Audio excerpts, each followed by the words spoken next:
So I'm going to show you a couple obstacles here. One is, and I don't really know the names of all these obstacles, but there's one that's more or less like a 2x6 or a 2x8 board that just goes down the middle of this rig, and you have to shimmy on that, and then there'll be a cross beam, so you have to transition from that 2x4, 2x6 or 2x8, and I didn't have a measuring tape. Shimmy there, transition from that, and then transition back onto another board just like that one to the end and hit the bell. All these obstacles have to be done without touching the ground, so in order to succeed in them, that's what you're gonna have to do.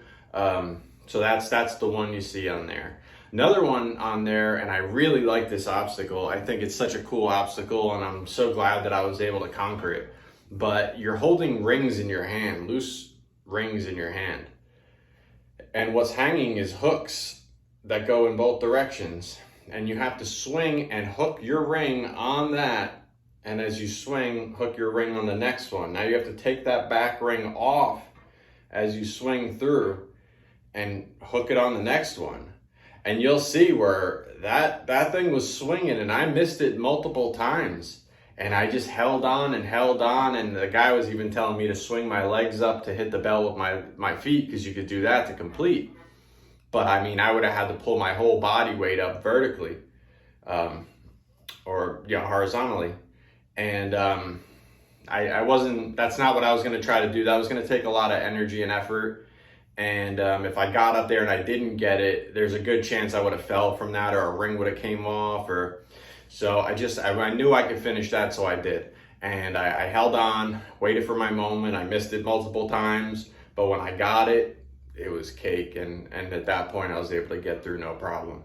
I'll show you the big water slide on this. That thing is high. I don't know how much justice the video does on this, but that thing is pretty tall. And you get up there and you look down, and there's people, you see the guy sitting next to me, he's like, "I'm scared of heights." I said, "I know, man, you just gotta go, just trying to motivate him a little bit." But yeah, there's that one on there. Trying to think of what else is on this compilation I'm gonna put together here, but I think it's all pretty self-explanatory. I'm not sure. Oh, there's another one, I'm sorry. There's another one, you grab the ring. There's like a ring on a cord, almost like a zip line, and you have to grab onto the ring with two hands, slide all the way down it, and then transition onto a rope ladder that's hanging, and then off the rope ladder onto another ring that's hanging, which is a little tough because you have to get yourself onto the rope ladder, and then you have to free yourself from the rope ladder in order to continue to go forward down the thing. So a little challenging, but I thought it was a really cool obstacle, very innovative. That's the thing I like so much about Savage races. They're really, really innovative with their obstacles. And some people said they let off the gas on that, but I've done other obstacle races, and I still think that they have the top-notch obstacles out there. Very innovative and creative, really fun to do. You look at it and you go, "Oh, I don't know how I'm gonna," and then you go at it and you're able to conquer it, and it's like, wow, I did that. The one, the log that I did, those things were finished and very, very slick. Those things were real, real slick. You had a little bit of a rope on both sides that was knotted on the bottom, which you really couldn't do much on because, you couldn't grab with your hand. They were down by your feet. Really couldn't get much of a foothold on it because they were just kind of loose in there, and so you had to jump and just bear hug that thing and climb up. And then if you grab those top ropes, you're able to get up there and hit the bell. But you just miss right on that video, right before me, you hear the girl say, "I just busted my chin open," and she did. She jumped and she smacked her chin, and she cut her chin open pretty good. I saw her even towards the end, and she still had a good gash there. It was she thought she was going to need stitches. I don't know, possibly. But that was really, that was one of those tough ones where I had to really get myself up mentally before I hit that obstacle, because it was, my first attempt at it was like, there was no way it was happening. But I took myself down, got my head together, put together my best effort, and I got it done. So, it's one of those things that you just have to kind of get your best thoughts together, get your best motivation as far as saying like, all right, I know I've done this, I just have to get a game plan in action.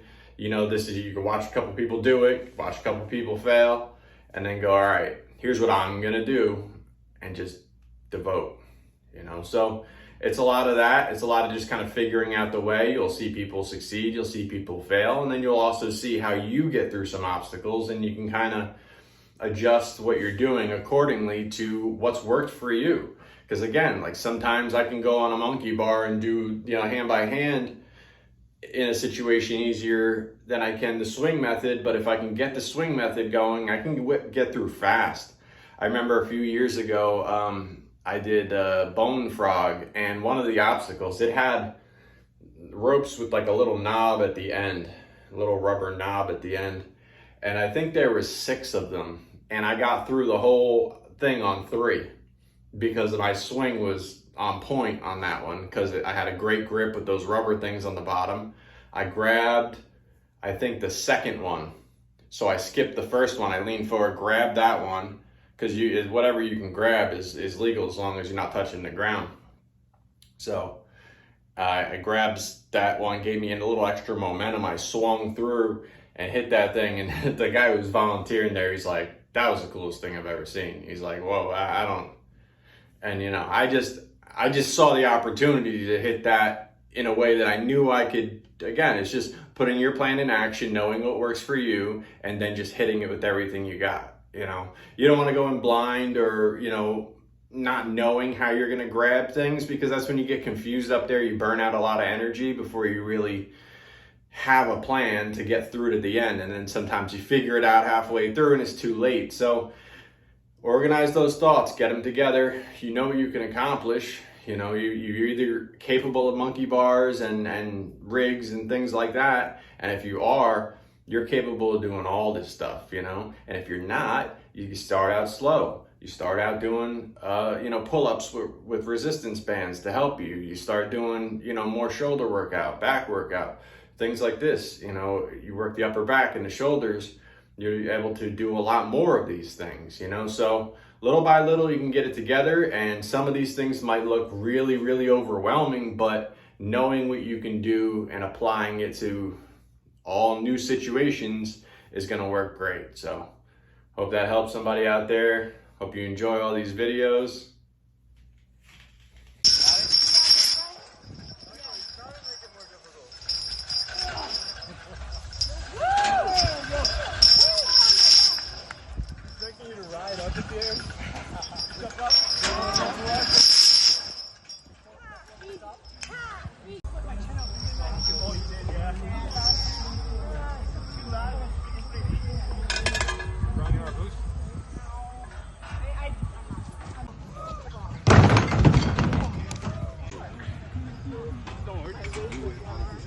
Yeah. Oh, practice that.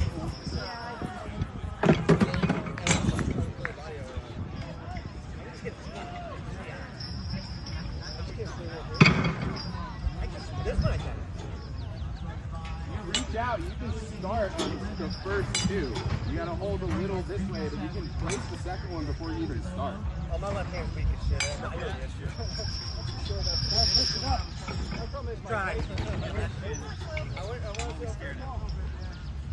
Grab 2 rings, swing anchor, 2 anchors, and then hit the bell. If you swing your feet, you can hit the bell from there. Or you can do that too. There you go. Watch your feet though.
No shame, no shame.